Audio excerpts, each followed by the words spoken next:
Download aplikasi Tarbiyah Sunnah di handphone Anda. Tersedia di Google Play dan App Store. Assalamualaikum warahmatullahi wabarakatuh. Innal hamdalillah nahmaduhu wa nasta'inuhu wa nastaghfiruh wa na'udzu billahi min syururi anfusina wa sayyiati a'malina may yahdihillahu fala mudhillalah wa may yudlil fala hadiyalah. Asyhadu an la ilaha illallah wahdahu la syarikalah wa asyhadu anna Muhammadan abduhu wa rasuluh.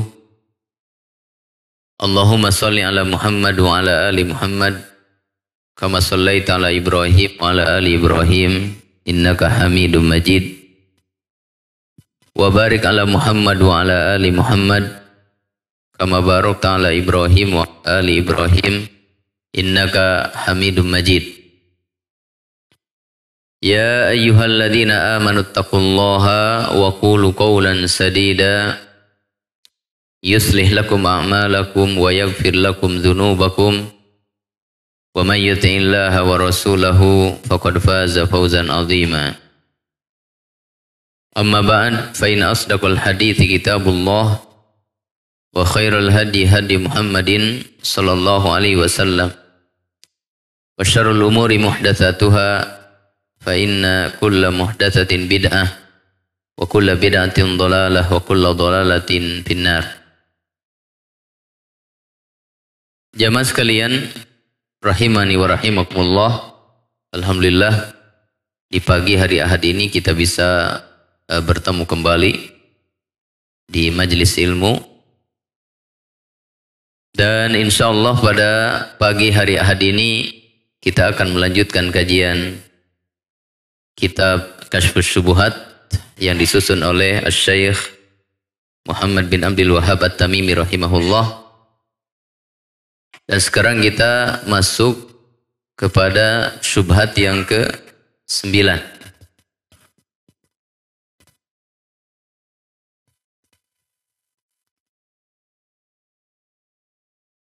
Sebelum syubhat yang ke-9 ini, al-muallif telah menjelaskan kepada kita bahwa orang-orang musyrikin sekarang, mutaakhirun, ini lebih berat kesyirikannya dibandingkan orang-orang musyrikin terdahulu di zaman Nabi SAW. Dengan beberapa alasan yang alhamdulillah sudah kita pelajari pada pertemuan sebelum ini. Maka syubhat yang ke-9 ini ada kaitannya dengan perbandingan kesyirikan antara orang-orang musyrik hari ini dengan orang-orang musyrik terdahulu.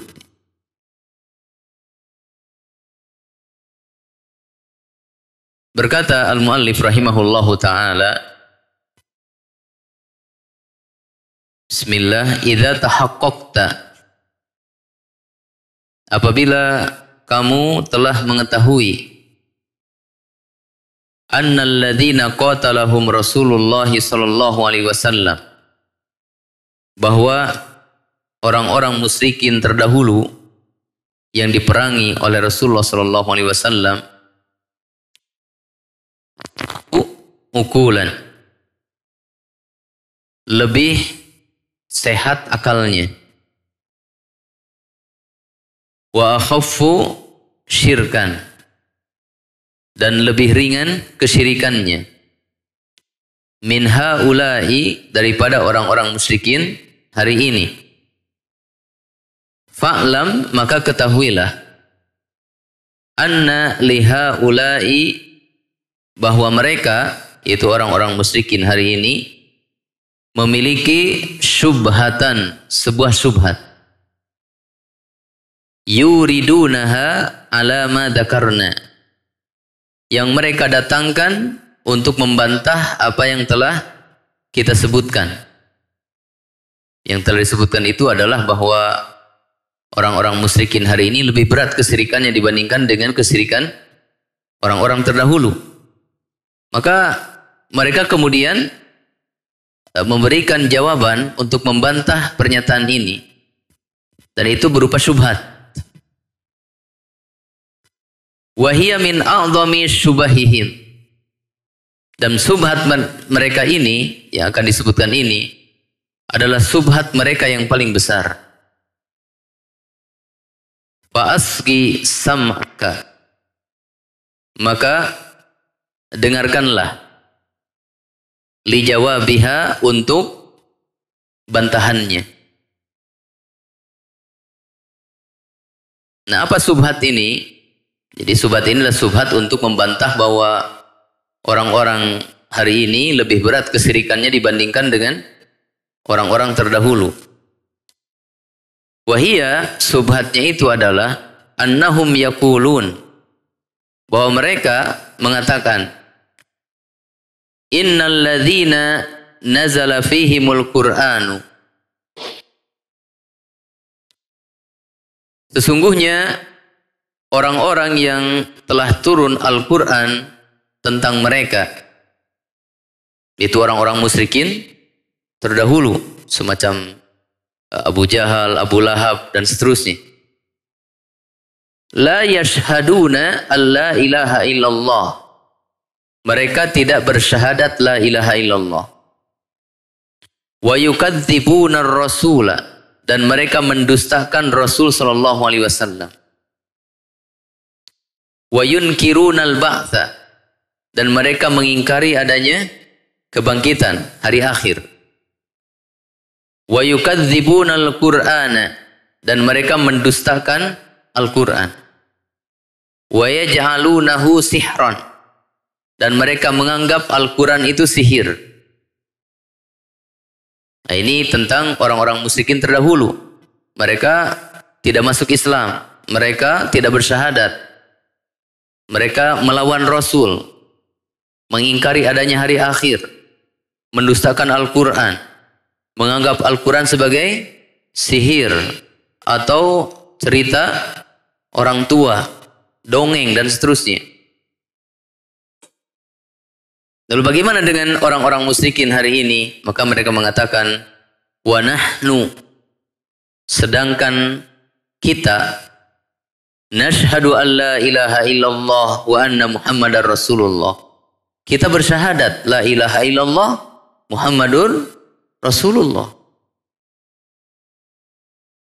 Maka dengan syahadat ini kita sudah masuk Islam. Adapun musyrikin terdahulu mereka enggak mau bersyahadat. Wa nusaddiqul Qur'ana, dan kami membenarkan Al-Qur'an. Ya, kami meyakini Al-Quran sebagai pedoman dalam agama ini.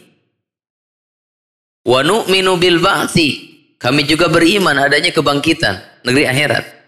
Sementara musyrikin terdahulu tidak. Wa nusalli wa nasumu, kita salat dan kita saum. Musyrikin dahulu tidak.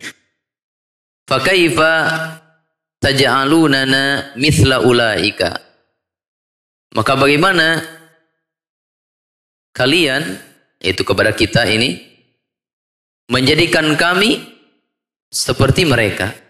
Jadi bagaimana kalian mengatakan bahwa kami ini seperti mereka, orang-orang musyrikin terdahulu, sementara antara kami dengan mereka ada perbedaan. Kami bersyahadat, mereka tidak. Kami sholat, mereka tidak. Kami saum Ramadan, mereka tidak. Kami mengikuti Rasul, mereka tidak. Kami percaya adanya negeri akhirat, mereka tidak.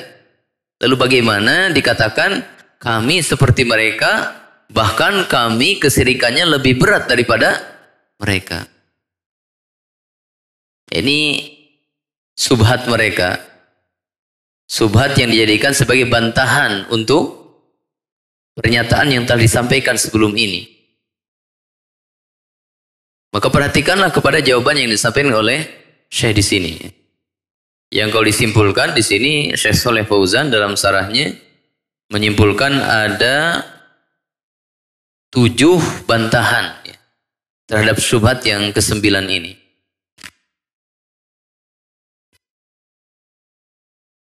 Maka Syekh mengatakan, fal jawabu, Maka jawabannya, bantahannya, annahu la khilafa bainal ulama'i kullihim. Bahwasanya tidak ada perselisihan pendapat antara para ulama seluruhnya.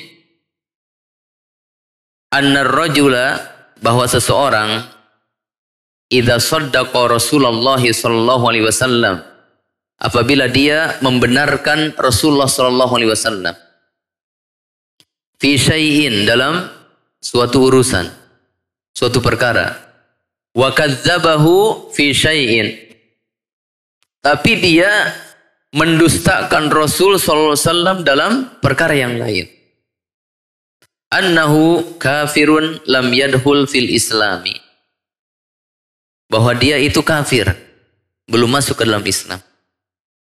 Nah, ini bantahan yang pertama, bahwa para ulama sepakat barang siapa yang membenarkan Rasul dalam sebagian perkara dan mendustakan Rasul dalam perkara yang lain, maka dia kafir, bukan Muslim. Karena Muslim itu harus membenarkan seluruhnya. Tidak boleh membenarkan sebagian dan mengingkari sebagian yang lain.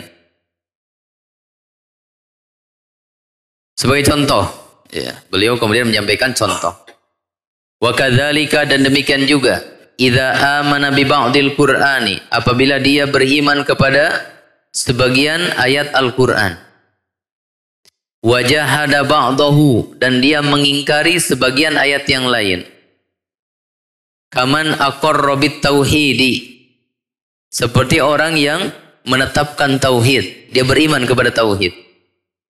Wajahada wujubas salati, tapi dia mengingkari tentang kewajiban salat. Au aqarra bit tauhidi was salati, atau dia mengimani tentang tauhid dan salat. Wajahada wujubaz zakati, tapi dia mengingkari kewajiban zakat. Au aqarra bihadza kullihi, atau dia mengimani semua ini, tauhid, salat, zakat, ya. Wajahada sauma, tapi dia mengingkari kewajiban saum. Au aqarra bihadza kullihi, atau dia mengimani semua ini. Wajahadal hajja, tapi dia mengingkari kewajiban haji. Nah, ini contohnya, mengimani sholat, tapi dia mengingkari zakat. Mengimani sholat dan zakat, tapi dia mengingkari saum. Mengimani sholat, zakat, saum, tapi dia mengingkari kewajiban haji.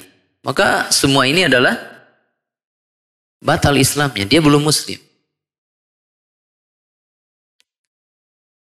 Sebagai dalil, walamma lam yanqad unasun fi zamanin Nabi sallallahu alaihi wasallam.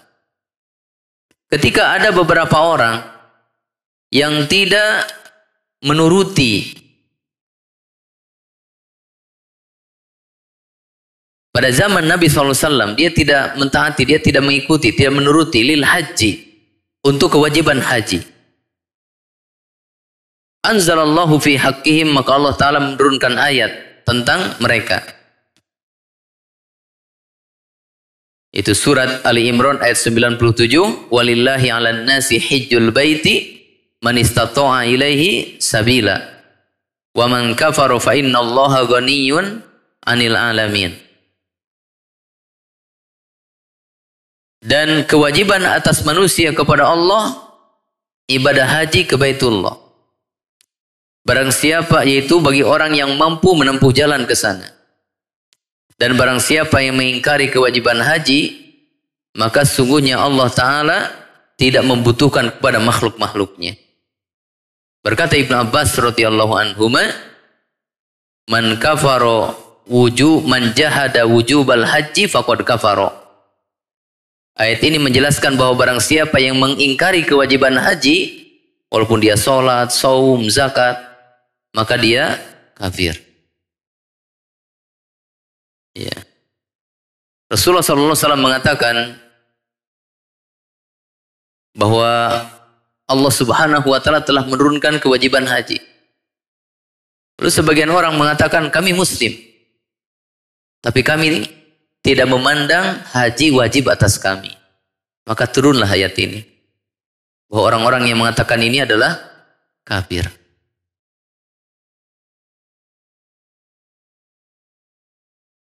Nah jadi kalau lihat kepada ini, maka mereka yang dikafirkan dalam ayat ini, mereka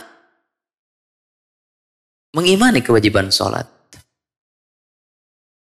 Mereka mengimani kewajiban zakat, kewajiban shaum. Tapi gara-gara mereka mengingkari kewajiban haji, maka langsung apa? Kafir.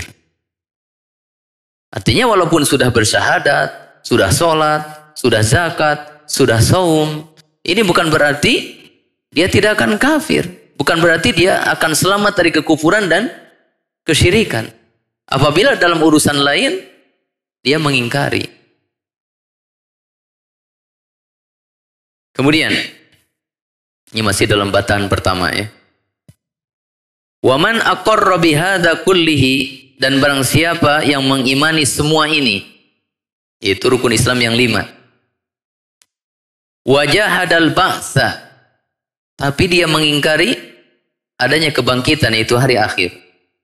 Kafaro bil ijma'i, maka dia juga kafir dengan kesepakatan ulama.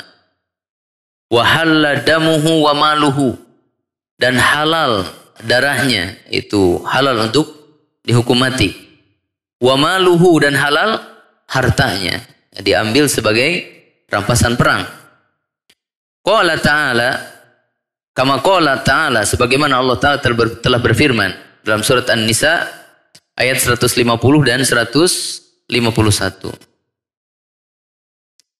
Innal ladzina yakfuruna billahi wa rusulihi wa yuriduna an yufarriqu bainallahi wa rusulihi wa yaquluna nu'minu bi ba'di wa nakfuru bi ba'd wa yuriduna an yattakhidhu baina dzalika sabila ulaika humul kafiruna haqqan wa atadna lil kafirina adzaban muhina.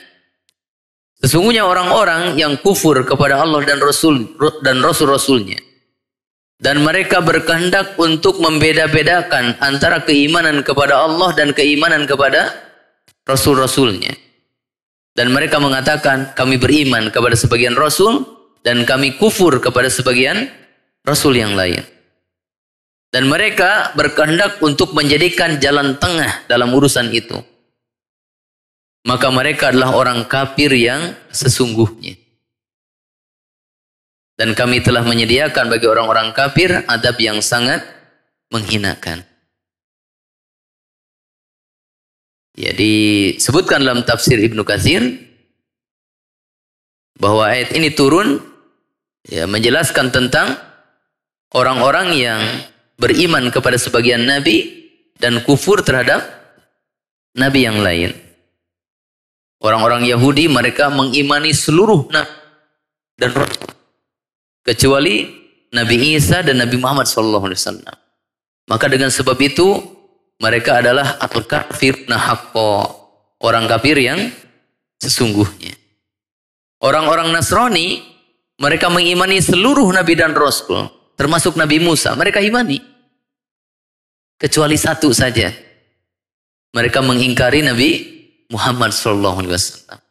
Dengan sebab pengingkaran seorang nabi, yaitu Nabi Muhammad SAW, maka keimanan mereka terhadap nabi dan rasul yang lainnya gugur, tidak berarti sama sekali.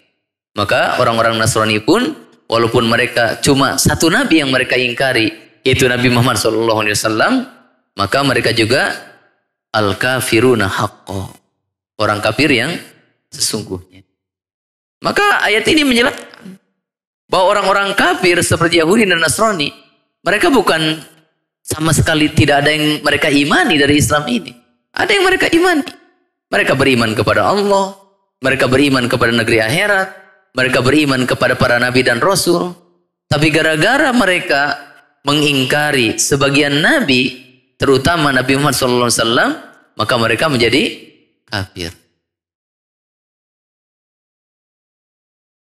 Kemudian, fa idza kana Allahu qad sarraha fi kitabih, Maka apabila Allah Ta'ala telah menjelaskan di dalam kitabnya, anna man amana bi ba'din wa kafar bi ba'din, bahwa orang yang beriman kepada sebagian dan kufur kepada sebagian yang lain,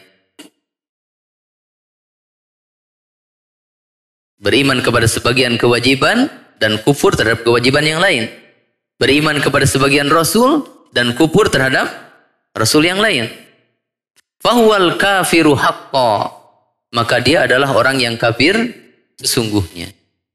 Zalat hadis syubhatu, maka syubhat yang kesembilan ini menjadi apa? Hilang, terbantahkan sudah. Ya, kami akui memang kalian bersyahadat, memang kalian meyakini adanya negeri akhirat, memang kalian sholat, kalian juga haji, kalian juga saum di bulan Ramadan, kalian juga mengeluarkan zakat. Tetapi di samping kalian menetapkan apa yang telah disebutkan tadi, ternyata ada sebagian kewajiban dalam Islam ini yang kalian ingkari. Nah, bahkan itulah kewajiban yang paling utama, yaitu apa? Mentauhidkan Allah Ta'ala. Di mana kewajiban mentauhidkan Allah Ta'ala ini kalian langgar, kalian ingkari dengan memberikan sebagian peribadahan kepada selain Allah Ta'ala. Maka perbuatan kesyirikan kalian ini menggugurkan apa? Keimanan kalian kepada sebagian yang ada dalam agama ini. Wa yuqalu aydhan, nah ini bantahan yang kedua, ya.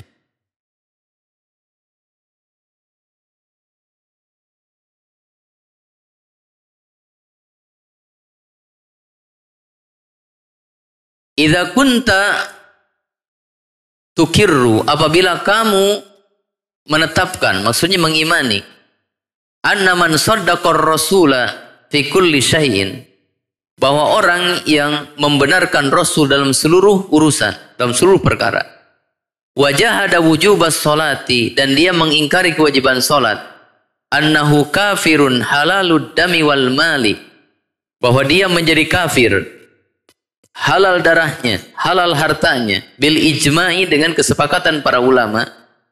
Wa kadzalika, dan demikian juga, idza aqarra bi kulli syai'in, apabila dia mengimani segala sesuatu di dalam Islam ini, illal ba'tsa, kecuali kebangkitan, dia ingkari. Wa kadzalika, dan demikian juga, lau jahada wujuba shaumi ramadhana, seandainya dia mengingkari kewajiban shaum Ramadan, wa saddaqa bidzalika kullihi, dan dia membenarkan semua itu, la takhtaliful madzahibu fihi, maka tidak ada perselisihan di antara mazhab tentang orang ini. Wa qad nataqa bil Qur'anu kama qaddamna, dan Al-Qur'an telah berbicara sebagaimana yang telah kita sebutkan. Jadi kalau dia mengimani semuanya, kemudian cuma satu yang dia ingkari, itu kewajiban saum Ramadan, maka tidak ada perbedaan pendapat antara madhab-madhab yang ada bahwa orang ini kafir. Dan ini sudah disebutkan di dalam Al-Quran, bahwa orang yang mengingkari sebagian, walaupun dia mengimani sebagian, maka ulaika humul kafiruna haqqo, mereka adalah orang-orang kafir yang sesungguhnya. Famaklumun, maka diketahui, anna tauhida, bahwasanya tauhid, huwa a'zamu faridatin, adalah kewajiban yang paling besar. Ja'a bihan nabiyyu, yang telah datang dengannya Nabi SAW. Wa huwa a'zamu minas salati, tauhid ini lebih besar, lebih agung urusannya daripada salat. Waz zakati, dan zakat. Was saumi, dan saum. Wal haji, dan haji. Fa kaifa idza jahara al insanu syai'an, maka bagaimana apabila seseorang mengingkari sesuatu, min hadhil umuri, dari perkara-perkara ini, kafaro, maka dia kafir. Walau amila bikulli ma jaa bihir rasulu, walaupun dia melakukan setiap apa yang dibawa oleh Rasul sallallahu alaihi wasallam. Wa idza jahada tauhida, dan apabila dia mengingkari tauhid, alladzi huwa dinur rusuli, yang merupakan agama seluruh rasul, kullihim la yakfuru, lantas dia tidak kafir. Artinya kalau dia mengingkari saum umpamanya, kewajiban lain dia tetapkan, tapi saum dia ingkari, sepakat dia kafir. Lalu apakah apabila dia menetapkan semua kewajiban kecuali satu saja, kewajiban tauhid, dia ingkari, kemudian dia tidak kafir? Sementara kewajiban tauhid lebih agung daripada kewajiban-kewajiban yang tadi telah disepakati. Siapa yang mengingkarinya, dia kafir. Mengingkari kewajiban sholat, sepakat dia kafir. Mengingkari kewajiban saum, sepakat dia kafir. Lalu apakah kalau dia mengingkari kewajiban tauhid dia tidak kafir? Sedangkan kewajiban tauhid kedudukannya lebih tinggi, lebih agung daripada kewajiban sholat, saum, zakat dan seterusnya. Maka tentu ya, mengingkari kewajiban tauhid dengan bentuk dia melakukan kesyirikan, ini kekufurannya lebih besar dibandingkan dengan sekedar mengingkari kewajiban sholat atau saum dan seterusnya. Karena masalahnya masalah yang lebih besar. Subhanallah, ya Maha Suci Allah, ma'a'jaba hadzal jahla, sungguh kebodohan ini sangat mengagetkan. Kebodohan ini maksudnya orang yang mengatakan kalau mengingkari kewajiban sholat dia kafir. Tapi kalau mengingkari kewajiban tauhid dia tetap muslim. Bisa dipahami nggak yang kedua ini? Karena kan tadi di awal dia mengatakan apa? Bagaimana kalian menjadikan kami ini seperti orang-orang musyrikin terdahulu? Bahkan kalian menganggap kami ini kesyirikannya lebih berat daripada orang terdahulu. Sementara kami sholat, kami saum, kami zakat, kami percaya ada hari akhir, kami juga bersahadat. Taib. Yang kalian sebutkan tadi, kalian mengimani. Dan letak kesalahan kalian itu bukan dalam hal yang disebutkan tadi. Tetapi dalam kewajiban tauhid, kalian mengingkarinya. Sementara kewajiban tauhid lebih agung dibandingkan dengan perkara-perkara yang kalian sebutkan tadi. Sebagai bentuk keislaman kalian. Di mana pernyataan kalian ini, kami sholat, kami zakat, menunjukkan bahwa kalau di antara kalian sepakat, kalau orang mengingkari sholat, dia kafir. Sehingga yang kalian katakan, jangan kafirkan kami, kan kami sholat. Maka perkataan ini menunjukkan, kalau di antara kalian ada yang mengingkari sholat, berarti kalian sepakat. Orang ini apa? Kafir. Nah, kewajiban-kewajiban tersebut telah kalian tetapkan, bahkan kalian lakukan. Tapi ada satu kewajiban yang lebih besar daripada itu, yang justru kalian tinggalkan, justru kalian ingkari, yaitu kewajiban apa? Tauhid. Maka orang yang mengingkari kewajiban tauhid, dia lebih pantas untuk dikafirkan daripada orang yang sekedar mengingkari kewajiban sholat. Mengingkari kewajiban sholat saja sudah sepakat antara kita, ya, bahwa itu dikafirkan. Maka orang yang mengingkari kewajiban tauhid harus lebih sepakat lagi. Harus lebih pantas lagi untuk apa? Dikafirkan. Maka dengan bantahan ini terjawab sudah subhat tadi. Bahwa apabila seseorang sudah masuk Islam, dia tidak akan musyrik, ini adalah salah. Setelah masuk Islam, dia belum selamat. Dia belum ada jaminan keselamatan dari apa? Kesyirikan atau kekufuran. Apabila setelah masuk Islamnya, ternyata dia mengingkari kewajiban, sebagian kewajiban yang ada dalam Islam, atau apabila dia setelah masuk Islam, ternyata dia mengingkari kewajiban tauhid, dengan melakukan kesirikan-kesirikan. Ya, setingkat Nabi saja. Imamul Anbiya, siapa? Imamnya para Nabi. Nabi Ibrahim alaihissalam, imamu ahli tauhid. Beliau berdoa apa? Wajnubni wa baniya an na'budal asnam. Ya Allah, jauhkan aku dan anak keturunanku dari menyembah berhala. Padahal Nabi Ibrahim kan yang menghancurkan berhala-berhala. Nabi Ibrahim yang mendakwahkan tauhid, menghancurkan patung-patung berhala. Apa dengan mendakwahkan tauhid dan menghancurkan berhala-berhala sudah merasa aman dari kemungkinan kesyirikan? Tidak. Maka Nabi Ibrahim berdoa kepada Allah Ta'ala. Walaupun Nabi Ibrahim sudah berdakwah tauhid, sudah menghancurkan benda-benda kesyirikan, tetap beliau merasa khawatir dirinya, anak keturunannya terjerumus dalam kesyirikan. Sehingga berdoa kepada Allah Ta'ala untuk dijauhkan dari kesyirikan. Maka siapalah kita dibandingkan dengan Nabi Ibrahim alaihissalam. Nabi Ibrahim tidak merasa aman dari kesyirikan. Beliau seorang Nabi dan Rasul. Maka terlebih lagi kita ini bukan Nabi, bukan Rasul. Dan belum tentu keimanan kita diterima oleh Allah Ta'ala. Apa lantas kemudian kita merasa aman? Yang penting sudah bersahadat, sudah sholat, kita aman dari kesyirikan dan kekufuran. Maka ini sungguh kebodohan yang sangat mengagetkan, mengagumkan.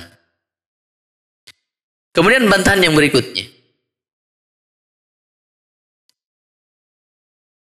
Wa yuqalu aydon, dan dikatakan juga, ini bantahan yang keberapa ini? 3 ya.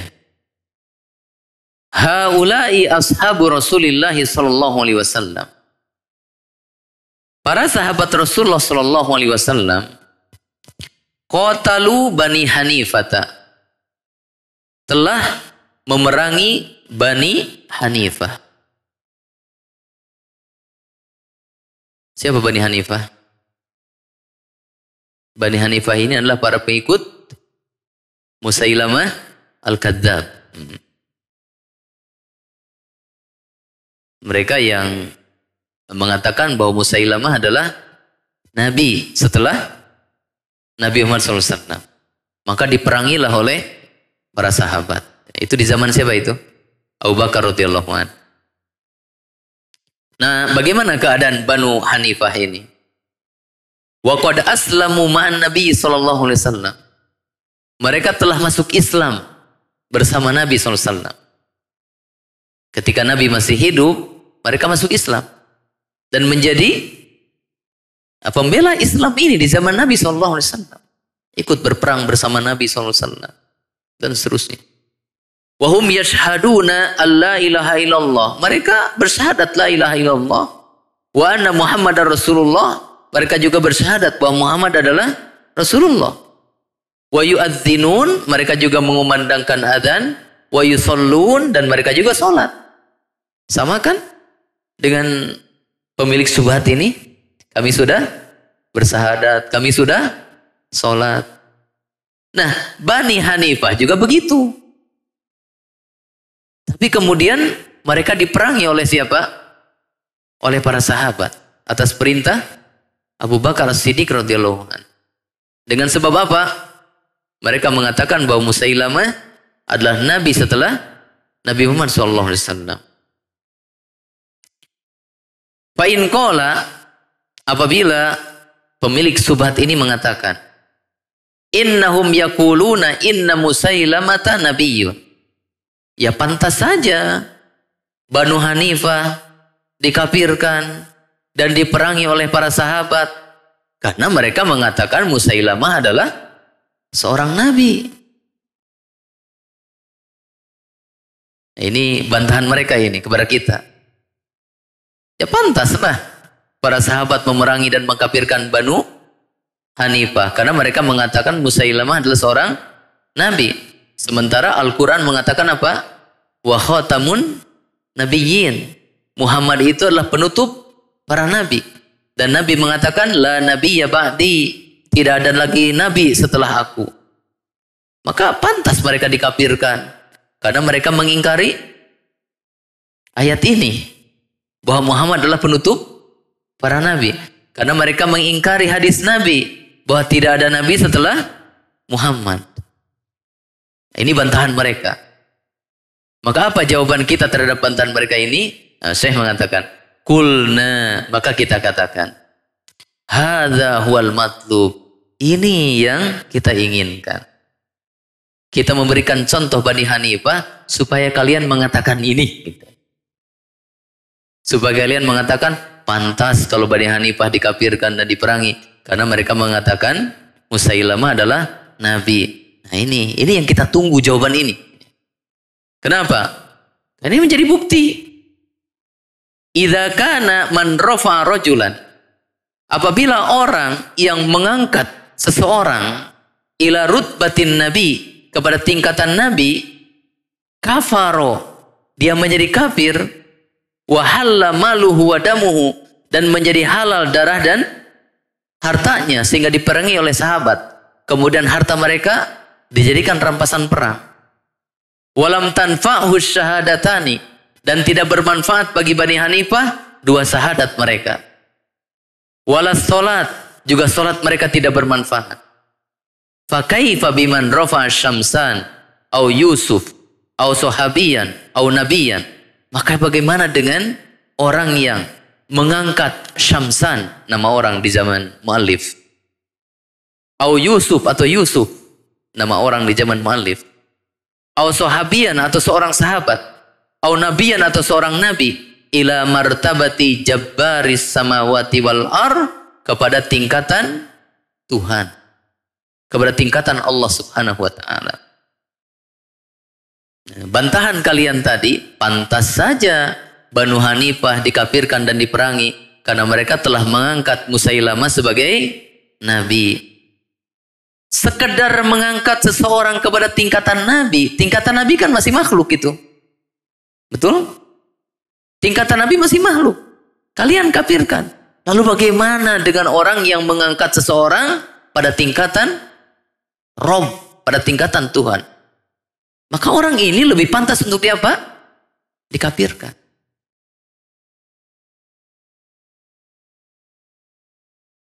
Artinya apa? Bahwa walaupun dia bersyahadat, walaupun dia sholat, walaupun dia beriman kepada hari akhir, walaupun dia zakat, walaupun dia berperang, apabila dia melanggar perkara yang akan membatalkan keislaman, maka dia dikafirkan. Contohnya melanggar apa? Keyakinan bahwa tidak ada nabi setelah Nabi Muhammad SAW. Dia langgar dengan mengatakan adanya nabi setelah Muhammad SAW. Maka sekedar melanggar ini saja sudah dikafirkan. Apalagi melanggar pembatal yang lebih besar lagi, yaitu apa? Menganggap adanya Tuhan dari selain Allah Ta'ala. Dengan mengangkat Syamsan atau Yusuf atau siapa namanya yang kuburannya di siapa? Badawi ya, Al-Badawi dan seterusnya. Itu bukan mengangkat kepada kedudukan Nabi, itu mengangkat kepada kedudukan Tuhan, di mana orang-orang ini disembah dari selain Allah Ta'ala. Subhanallah, Maha Suci Allah, Ma'a'adhama sya'nahu, Maha Agung keadaan Allah Ta'ala. Kadzalika yatba'ullahu ala qulubil ladzina la ya'lamun. Demikianlah Allah Ta'ala telah mengunci hati orang-orang yang tidak mengetahui. Wa yuqalu aidan, bantahan berikutnya. Alladzina harraqahum Ali ibn Abi Thalib. Orang-orang yang telah dibakar oleh Ali bin Abi Thalib bin nari dengan api. Itu siapa? Gulatu Syiah. Syiah ekstrim. Nah, Syiah ekstrim ini yang mengatakan bahwa Ali adalah Tuhan. Jadi mereka mengatakan bahwa pada diri Ali ada sifat ketuhanan. Syiah itu artinya pendukung Ali. Ketika masa fitnah terjadi, mereka ini mendukung Ali untuk membasmi musuh-musuh Ali. Tapi mereka terlalu berlebihan terhadap Ali bin Abi Thalib, sampai-sampai sebagian mereka mengatakan bahwa pada diri Ali ada unsur atau sifat ketuhanan. Maka oleh Ali bin Abi Thalib dikafirkan mereka. Lalu mereka dihukum mati dengan cara dibakar dengan api. Nah, gimana keadaan Syiah ekstrim ini yang dikafirkan oleh Ali bin Abi Thalib dan dihukum dengan cara dibakar? Maka keadaan mereka kulluhum semuanya yad'un al-Islam, mengaku sebagai muslim. Wahum min ashabi Ali, dan mereka ini adalah pendukung Ali radhiyallahu anhu. Wa ta'allamul ilma, mereka belajar ilmu minas sahabati, dari sahabat. Walakin ya'taqadu, akan tetapi mereka meyakini fi aliyin, terhadap Ali, mithal li'tiqadi, seperti keyakinan orang-orang sekarang ini, maksudnya di zaman muallif, fi Yusuf, terhadap Yusuf, wa Syamsan, dan Syamsan, wa amthalihima, dan yang semisal dengan keduanya. Ya, ketika hidup diagung-agungkan, diminta berkahnya, setelah mati juga masih begitu. Ya, orang-orang ini dianggap memiliki apa? Ketuhanan. Sehingga sujud ke kuburannya, minta-minta kepada bangkainya, ya, kepada jenazahnya. Fakaifa ajma'a as-sahabatu, maka bagaimana para sahabat telah bersepakat ala qatlihim wa kufrihim, atas atau untuk membunuh, untuk memerangi mereka dan mengkafirkan mereka. Atadhunnuna, apakah kalian menyangka anna sahabata, bahwasanya sahabat yukafirun al-muslimin, mereka mengkafirkan orang Islam? Ya. Ketika Ali bin Abi Thalib membakar orang-orang Syiah ekstrim ini dan mengkafirkannya, apakah kalian menuduh bahwa sahabat telah mengkafirkan orang Islam? Kalau kalian memiliki dugaan atau tuduhan seperti itu, maka ini adalah tuduhan dan dugaan yang salah. Karena sesungguhnya para sahabat sepakat untuk mengkafirkan mereka, walaupun mereka bersyahadat, walaupun mereka sholat. Kenapa? Karena mereka bukan muslim lagi setelah mereka melakukan pembatal keislaman dengan mengatakan bahwa pada diri Ali ada ketuhanan. Artinya mereka melakukan kesyirikan.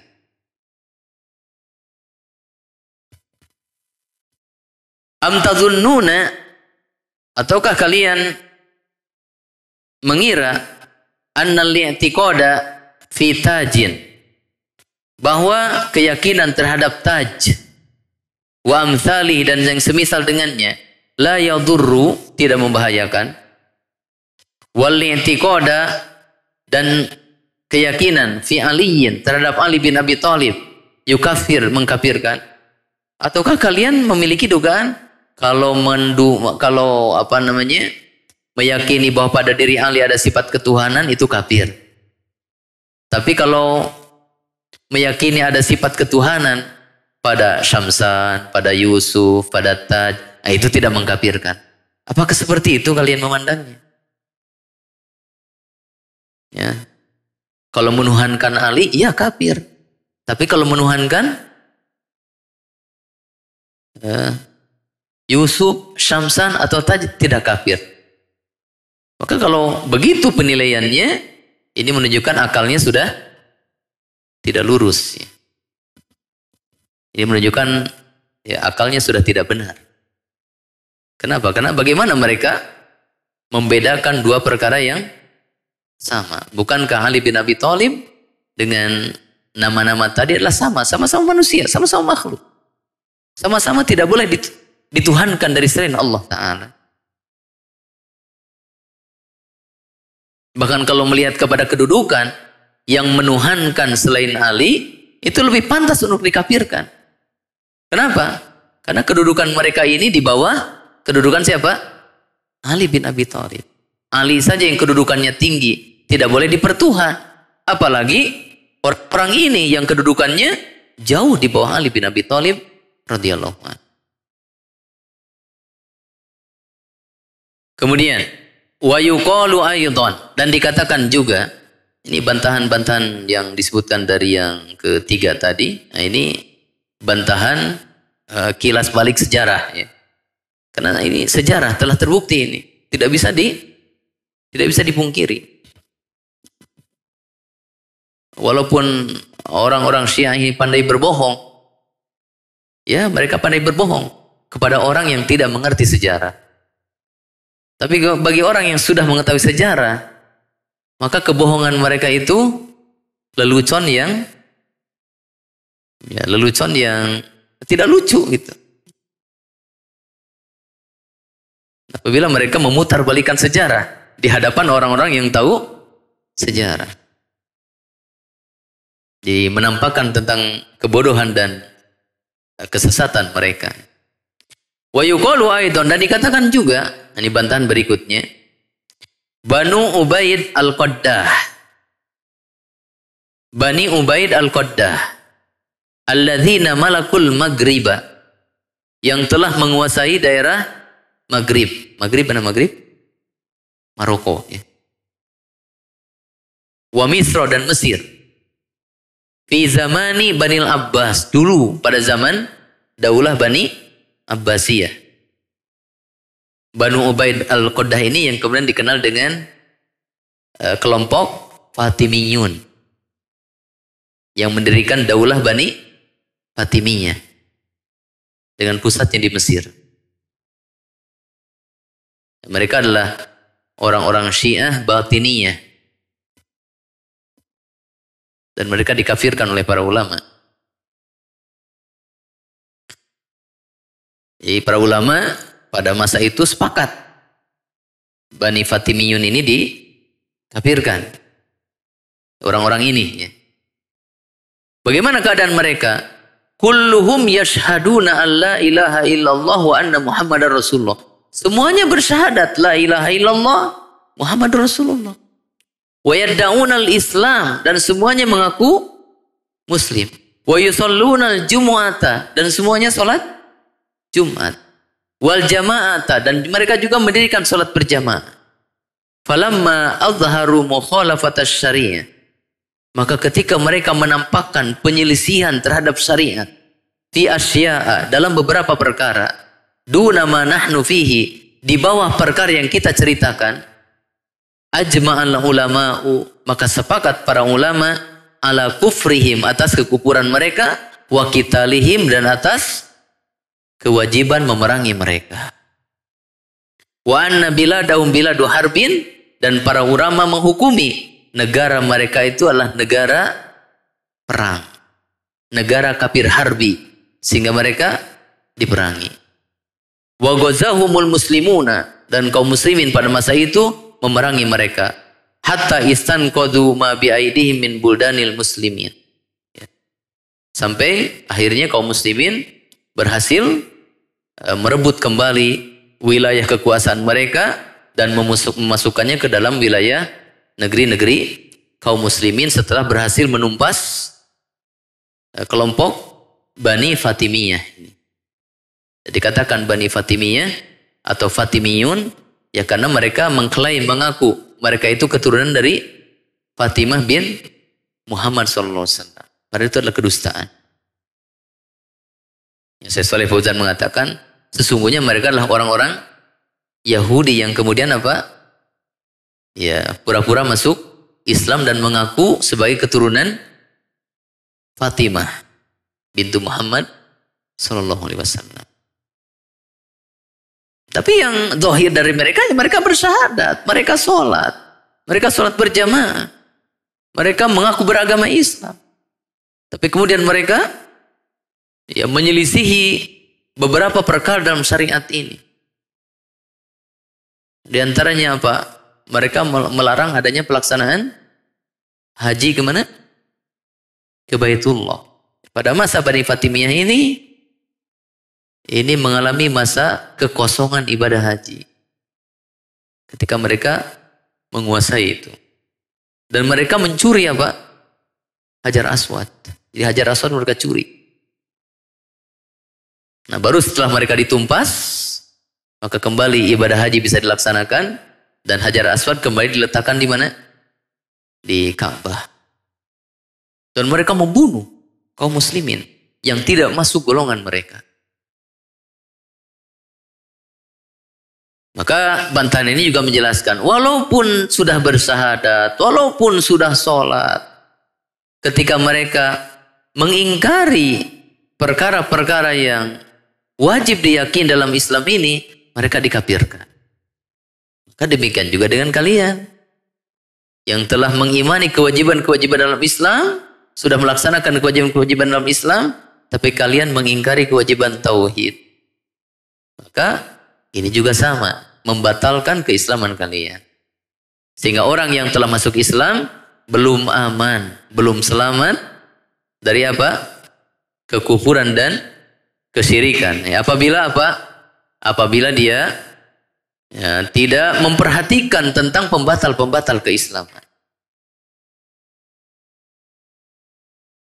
Kemudian bantahan berikutnya, wa yuqalu aidan, dan dikatakan juga, idza kana al-awwaluna, apabila orang-orang musyrikin terdahulu, lam yakfuru, mereka tidak kafir, illa li'annahum, kecuali karena mereka jama'u baina syirki wa takdzibir rasuli wal qur'ani, telah menggabungkan antara kesyirikan dan mendustakan Rasul, mendustakan Al-Quran, wa ingkaril ba'thi, dan mengingkari adanya kebangkitan atau hari akhir, wa ghairi dzalika, dan yang lainnya.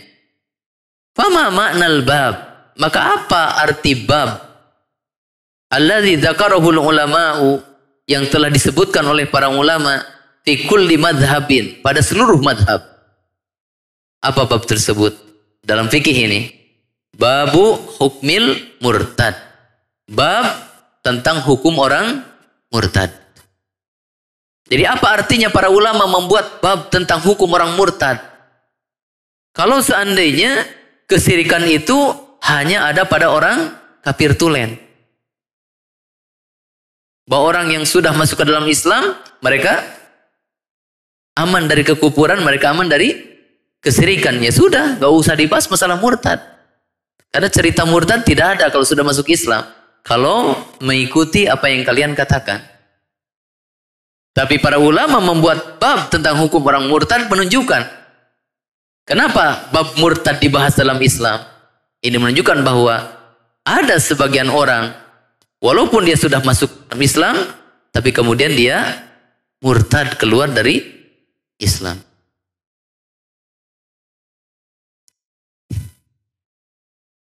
Dan murtad ini adalah wahwal muslimu, dia adalah muslim, alladzi yakfuru ba'da islamihi, yang dia kufur setelah masuk Islam.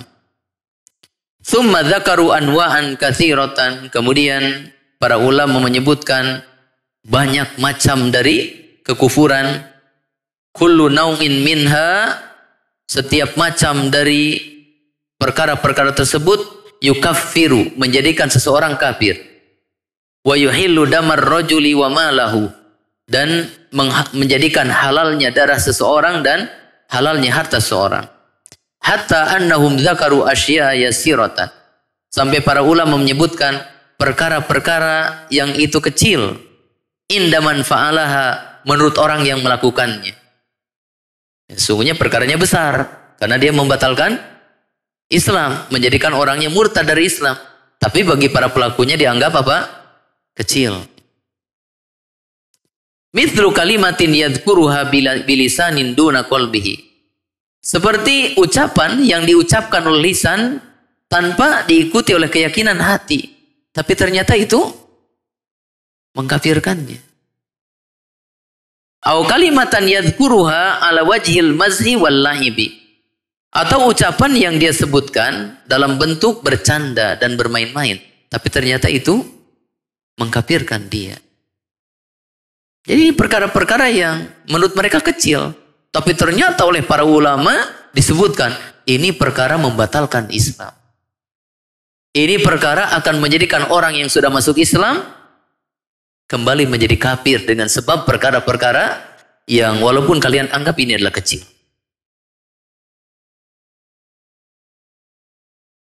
Ya, contohnya mana? Contohnya ya. Wa yuqalu aidan, dan dikatakan juga alladzina qala Allahu fihim, yaitu orang-orang yang Allah Ta'ala telah berfirman tentang mereka. Dalam surat At-Taubah ayat 74. Yahlifuna billahi ma qalu wa laqad qalu kalimatal kufri wa kafaru ba'da islamihim. Mereka bersumpah dengan menyebut nama Allah bahwa mereka tidak mengatakan perkataan tersebut. Padahal sungguh mereka telah mengatakan ucapan kekufuran tersebut dan mereka menjadi kafir setelah mereka Islam. Perhatikan di sini. Ya. Ama sami'tallaha, tidakkah kamu mendengar bahwa Allah Ta'ala kaffarahum, telah mengkafirkan mereka. Padahal sebelumnya mereka sudah masuk Islam. Apa penyebabnya? Bikalimatin, dengan sebab suatu ucapan. Ma kaunihim fi zamani Rasulillah, walaupun mereka berada di zaman Rasulullah SAW. Wa yujahiduna ma'ahu, dan mereka berjihad bersama Rasul. Wa yusallun, dan mereka salat bersama Rasul. Wa yuzakkun, mereka membayar zakat. Wa yahujjun, mereka juga melaksanakan haji. Wa yuwahhidun, dan mereka juga mentauhidkan Allah Ta'ala. Tapi gara-gara satu ucapan tersebut, mereka apa? Kafir. Padahal kedudukan mereka lebih tinggi dibandingkan dengan orang sekarang. Kenapa? Karena mereka hidup bersama Nabi SAW. Yang dikatakan oleh Ibnu Umar, ya, bahwa ru'yatu an-nabi SAW sa'atan khairun min alfi rok'atin.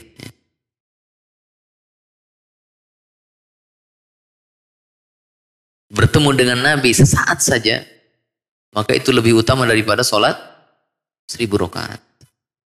Itu tentang keutamaan bertemu Nabi SAW dengan membawa keislaman. Tapi ternyata pada akhirnya Allah mengkafirkan orang-orang ini. Gara-gara apa? Ucapan yang terlontar dari mulutnya. Ya, saya baca dalam tafsir Ibnu Katsir sebab turunnya ayat ini, surat apa tadi? At-Taubah ayat 74. Bahwa ada dua orang, satu dari kalangan Ansor, satu dari kalangan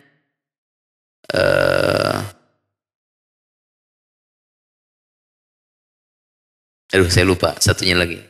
Itu bertengkar. Lalu Abdullah bin Ubay bin Salul berkata kepada orang-orang Ansor, wahai orang-orang Ansor, apa kalian tidak mau menolong saudara kalian Ansor ini? Dia sedang bertengkar dengan seseorang dari Bani apa ya, saya lupa. Kenapa kalian tidak membantunya? Kemudian Abdullah bin Ubay bin Salul mengatakan apa? Benar yang dikatakan, sammin kalbaka yakulka. Apa namanya?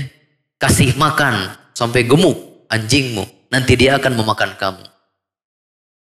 Maksudnya bahwa kalian ini telah memberi makan, memberi tempat kepada Muhammad, sehingga Muhammad menjadi kuat. Setelah menjadi kuat, Muhammad memangsa kalian. Itu yang dikatakan oleh Abdullah bin Ubay bin Salul, kata-kata itu. Maka sahabat Ansor yang mendengarnya marah. Lalu salah seorang mereka melaporkan kepada Rasulullah SAW. Lalu dipanggillah Abdullah bin Ubay bin Salul, ditanya, apa benar kamu mengatakan ini? Maka jawabannya apa? Tidak, saya tidak mengatakan. Demi Allah saya tidak mengatakan perkataan itu. Maka turunlah ayat ini. Ketika kamu tanya, maka mereka bersumpah dengan nama Allah. Mereka tidak mengatakan perkataan tadi. Padahal sungguh mereka telah mengatakan perkataan tadi, yang mana perkataan tadi itu menjadikan mereka menjadi kafir. Padahal sebelumnya mereka Muslim. Maka jangan merasa aman walaupun kamu sudah masuk Islam. Sudah bersyahadat, sudah sholat. Apa yang kamu lakukan itu belum sebanding dengan yang dilakukan oleh Abdullah bin Ubay bin Salul. Abdullah bin Ubay bin Salul ikut perang, ikut sholat bersama Nabi. Kalian tidak.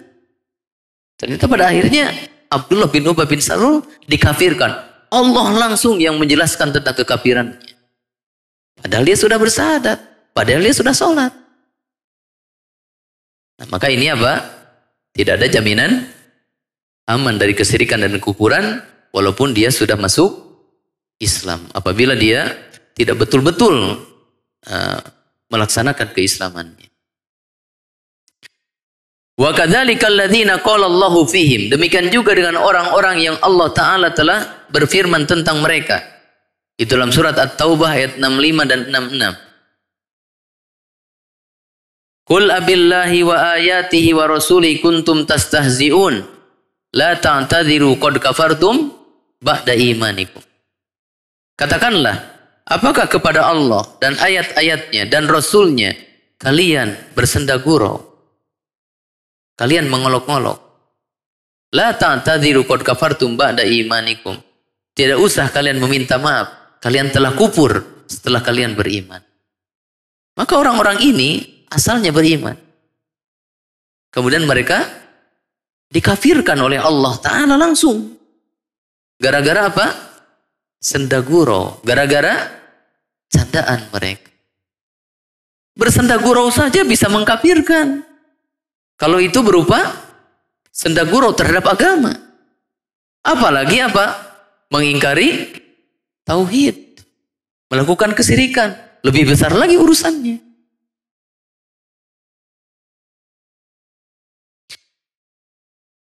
Nah, ayat ini berkaitan dengan apa ini? Setelah selesai perang Tabuk, ya. Perang Tabuk selesai, kemudian pulang ke Madinah. Nah, di perjalanan pulang ada sebagian yang mengatakan apa? Kami tidak melihat para pembaca orang yang lebih dusta daripada pembaca Al-Qur'an, lebih rakus daripada pembaca Al-Qur'an, lebih penakut bertemu musuh daripada pembaca Al-Quran. Pembaca Al-Quran itu maksudnya Rasulullah SAW dengan para sahabat. Ini menghina ini perkataan ini. Bahwa Rasulullah dan para sahabat adalah orang-orang yang paling dusta, orang-orang yang paling rakus, orang-orang yang paling penakut. Maka ada seorang sahabat yang mendengar ini, dia pun mengancam, akan saya laporkan kepada Rasulullah. Lalu dia pergi. Dan orang yang mengatakan perkataan ini bersama teman-temannya juga secepatnya pergi balapan. Ya, pengen lebih dulu sampai kepada Rasulullah SAW supaya tidak didahului oleh laporan tersebut. Tapi ternyata malaikat Jibril telah mendahului mereka. Mendatangi Nabi SAW menurunkan 2 ayat dari surat At-Taubah ini. Sehingga ketika si pengucap tadi datang, Nabi SAW sudah tahu. Dan Nabi sudah memiliki jawaban. Apa jawaban Nabi? Ayat ini. Ya, ketika orang ini datang, kemudian mengatakan, ya Rasulullah, innama kunna nakhudu wa nal'ab. Tadi itu hanya sekedar sendagurau, bercanda saja. Gak ada maksud menghina. Kayak sekarang begitu ya, rata-ratanya. Ditangkap, klarifikasi, maaf tidak ada maksud menghina. Segampang itu ya. Ternyata mereka juga sama. Ya, senjata mereka juga sama. Maaf, saya tidak bermaksud menghina. Itu cuma bercanda untuk menghilangkan lelahnya perjalanan, capeknya peperangan. Kami bercanda dengan mengatakan perkataan tadi. Jadi perkataan tadinya diakui, tapi mereka kemudian mengatakan untuk membela diri bahwa itu tidak keluar dari maksud hati. Itu hanya sekedar apa? Bercanda.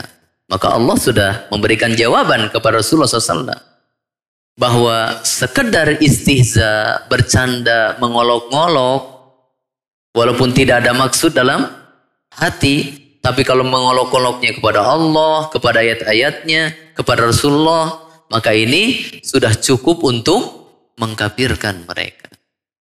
Perhatikan, mereka yang dikafirkan dalam ayat ini sudah syahadat atau belum? Sudah. Sholat atau belum? Sholatnya bersama siapa? Rasulullah SAW. Sudah berperang atau belum? Sudah. Bahkan perangnya pun bersama Nabi. Lah sementara kamu sudah apa? Sholat aja enggak bersama Nabi. Mengangkat senjata membela Islam pun belum pernah. Tiba-tiba merasa ya mereka dikafirkan. Tapi kami tidak. Siapa sebenarnya yang lebih pantas untuk dikafirkan apabila sama-sama melakukan pelanggaran tersebut?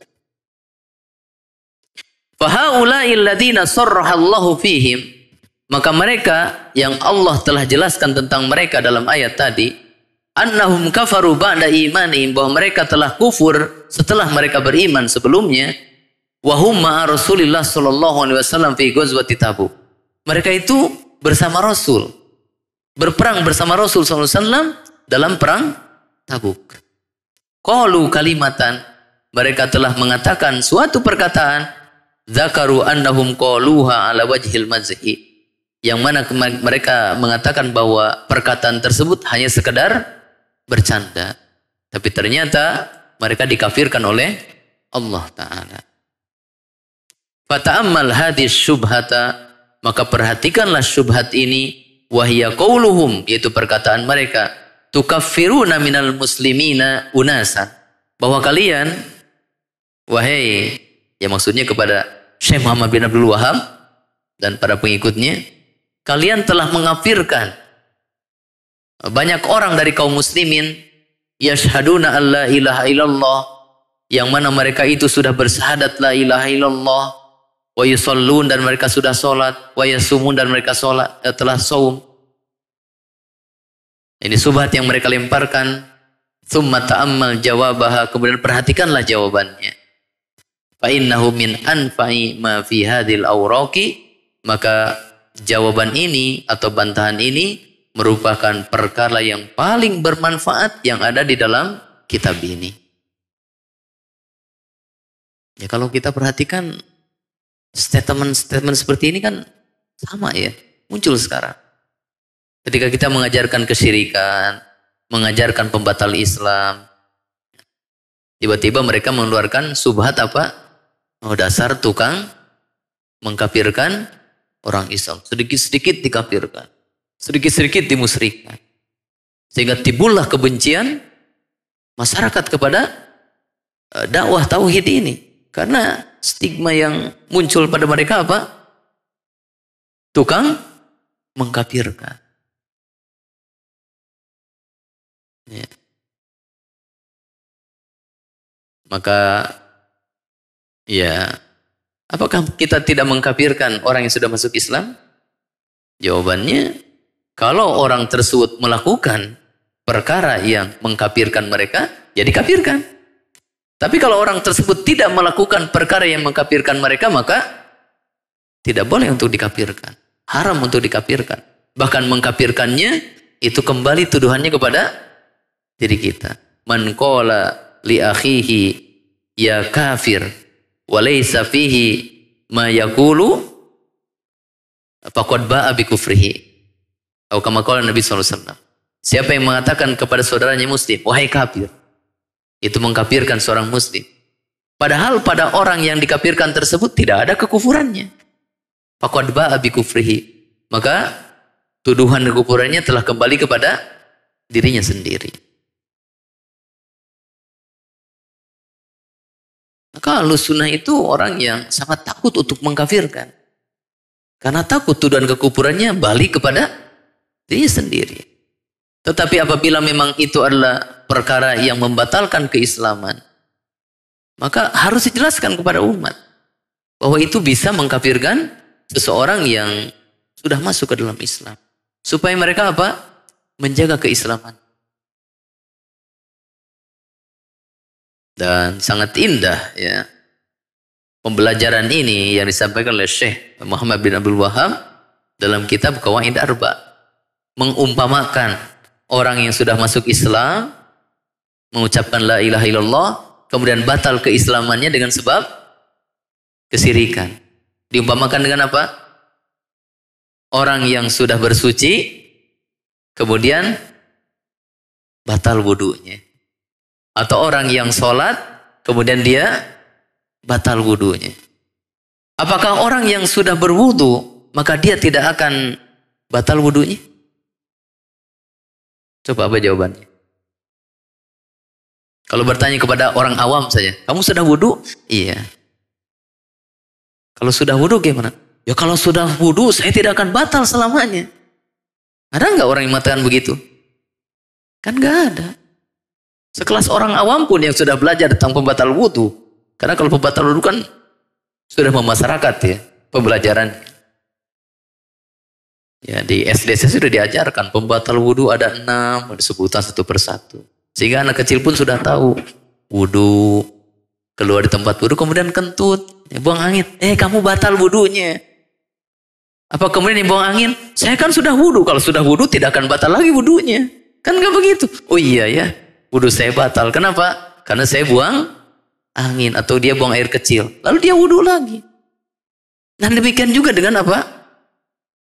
Keislaman seseorang.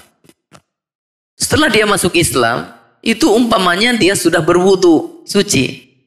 Maka sebagaimana orang yang telah berwudu, dia tidak aman, tidak ada jaminan dari kelanggengan sucinya. Bisa jadi suatu saat batal wudu dengan buang angin atau buang kecil, buang air kecilnya. Maka demikian juga dengan orang yang masuk Islam. Maka tidak aman, tidak ada jaminan untuk kelanggengan Islamnya. Ya, kecuali apabila dia apa? Menghindari pembatal-pembatal keislaman. Dan di antara pembatal keislaman yang paling besarnya, bahkan itu nomor pertama disebutkan dalam Nawaqidul Islam, nomor pertama dan kedua yaitu apa? Kesyirikan. Melanggar tauhid. Itu kesyirikan. Jamaah sekalian rahimani wa rahimakumullah.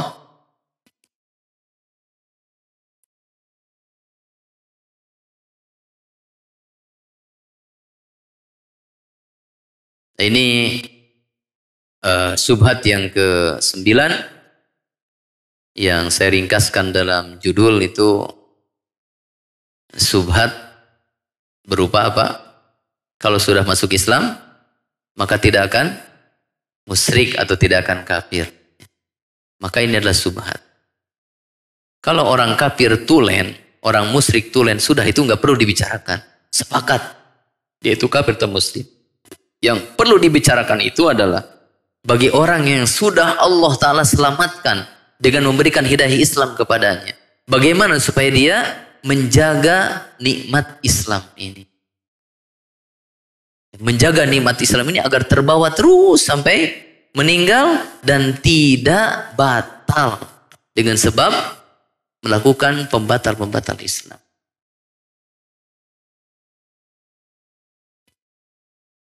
Ya, ada pertanyaan? Ya sebenarnya itu ada dalam sambungan berikutnya tapi cukup panjang ya.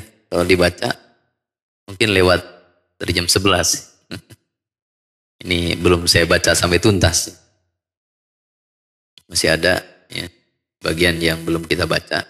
Karena kebetulan subhat yang sebenarnya ini pembahasannya panjang. Tadi aja bantahannya ada berapa tadi? 7 yang sudah kita baca. Ya, jadi orang yang melakukan pembatal keislaman, maka dia harus kembali kepada Islam lagi ya, dengan bersyahadat, kemudian dia apa? Meninggalkan perbuatan tadi sebagaimana taubat yang lain. Jadi dia harus bersyahadat dan dia harus bertaubat, menyesali perbuatannya tadi walaupun sekedar bercanda ya. Kemudian apa? Meninggalkannya dan bertekad tidak mengulang. Itu. Kalau berkaitan dengan hak seseorang dan itu membatalkan keislamannya, maka dia juga harus apa? Meminta untuk dimaafkan. Nah, seperti tadi ya. kekufuran orang tadi yang pulang dari perang Tabuk, itu adalah pembatal keislaman yang berkaitan dengan hak seseorang. Itu siapa? Rasulullah Shallallahu Alaihi Wasallam dan para sahabat. Maka, tapi orang tadi memang tidak bertaubat ya. Allah Maha tahu bahwa orang ini tidak bertaubat. Bahkan dia ngeles ya ketika ditanya, mau cuma sekedar bercanda. Ya, tidak ada nampak penyesalan dia, nggak ada. Nah, kalau itu berkaitan dengan Rasulullah Sallallahu Alaihi Wasallam, maka harus minta maaf kepada Rasulullah Sallallahu Alaihi Wasallam. Itu ketika Rasul masih hidup, masih mungkin untuk minta maaf. Bagaimana dengan setelah Rasulullah SAW meninggal? Maka perhatikan ini, orang yang menghina Nabi SAW setelah Rasulullah SAW meninggal, kemudian dia ditangkap umpamanya,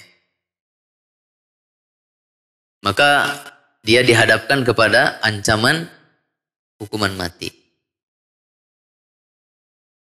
Orang yang murtad diancam hukuman mati, tapi dia diberikan waktu 3 hari untuk bertaubat. Bila dalam selang 3 hari dia bertaubat, maka dia selamat dari hukuman mati. Tapi kalau pembatal Islamnya berkaitan dengan hak Nabi SAW, menghina Nabi umpamanya, maka para ulama mengatakan, walaupun dia sudah bertaubat, jumhur ulama mengatakan ancaman hukuman matinya tidak ditangguhkan. Tetap dia dihukum mati. Kenapa? Karena dia tidak bisa minta maaf kepada Nabi SAW. Dan Nabi tidak pernah meninggalkan wasiat. Siapa yang menghinaku setelah aku meninggal, maka telah aku berikan permaafan. Nabi tidak meninggalkan perkataan itu. Maka sebagian ulama mengatakan, walaupun dia sudah bertaubat, tetap dihukum mati. Kalau pembatalnya itu berupa apa? Menghina Nabi SAW. Karena bagaimana dia mendapatkan permaafan dari yang bersangkutan, itu Nabi SAW. Sebutan Nabi sudah meninggal. Orang ini saja datang kepada Nabi minta maaf. Nabi memaafkan kan? Yang diceritakan dalam surat At-Taubah ayat 65-66 tadi. Yang mengatakan bahwa Nabi Muhammad dan para sahabatnya paling dusta, paling rakus, paling penakut. Lalu mereka datang, Nabi kan tidak menjawab apa-apa. Hanya mengatakan, Qul abillahi wa ayatihi wa rusulihi kuntum tastahzi'un la ta'tadiru. Jangan minta maaf. Berarti Nabi memaafkan enggak? Nabi memaafkan enggak orang itu? Memaafkan enggak? Pak Ade? Enggak. Jangan minta maaf. Qad kafartum, kamu sudah kufur. Itu ketika Nabi masih hidup, ada yang tidak dimaafkan oleh Nabi SAW. Lalu bagaimana dengan setelah Nabi meninggal? Yang minta maaf saja ada sebagiannya yang Nabi tidak memaafkan. Apalagi yang tidak bisa minta maaf karena Nabinya sudah meninggal.